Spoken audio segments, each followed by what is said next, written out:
হাজারো সন্তানের রক্তের বিনিময়ে ফিলিস্তিন আজকে তাদের অবস্থা অর্জন করেছে।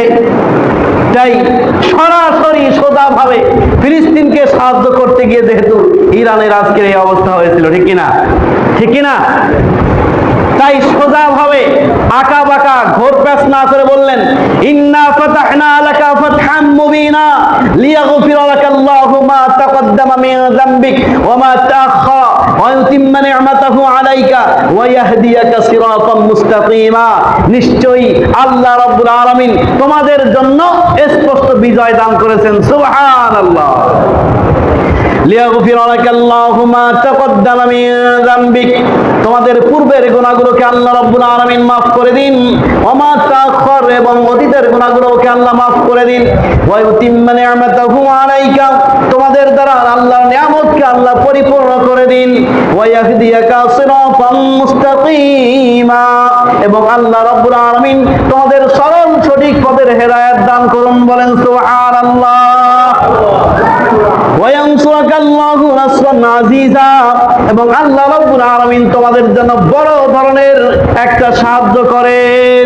এই আয়াতের মাধ্যমে ইরান বুঝিয়ে দিলেন, ফিলিস্তিন তোমরা আমাদের বন্ধু, আমরাও তোমাদের বন্ধু। আমরা বিজয় অর্জন করা মানে তোমাদের বিজয় অর্জন হয়ে গেছে, ঠিক কিনা? আল্লাহু আকবার।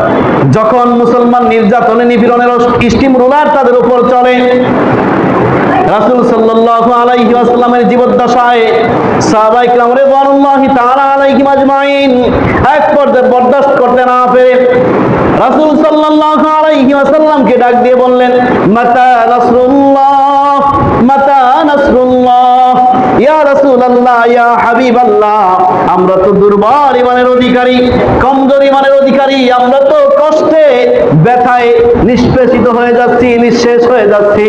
মাতা রাসূলুল্লাহ, আল্লাহর সাহায্য কখন আসবে? কার সাহায্য? আল্লাহর সাহায্য কখন আসবে?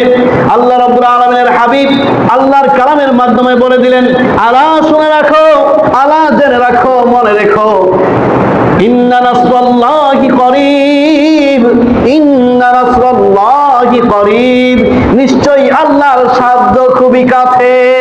আল্লাহর সাহায্য খুবই কাছে। যখন আমাদের দেয়ালে পিঠ লেগে যায়, আমরা আমাদের করবার ক্ষমতাটুকু শেষ করে ফেলি, আমাদের শক্তি যেখান থেকে শেষ হয়ে যায়, আল্লাহ রাব্বুল আলামিনের দয়া সেখান থেকে শুরু হয়। এজন্য আমাদের চেষ্টা করার পরে ভেঙে পড়ার সুযোগ নাই, ঠিক না? আমি চেষ্টা করলাম, ফল পেলাম না, ভেঙে পড়া যাবে না। আমার চেষ্টা যেখানে শেষ, আল্লাহর দয়া সেখান থেকে শুরু, ঠিক না? আল্লাহু আকবার। এবার চীনকে শুনিয়ে দিলেন বন্ধুত্বপূর্ণ আয়াত, তোমরা আমাদের বন্ধু, আমরাও তোমাদের বন্ধু।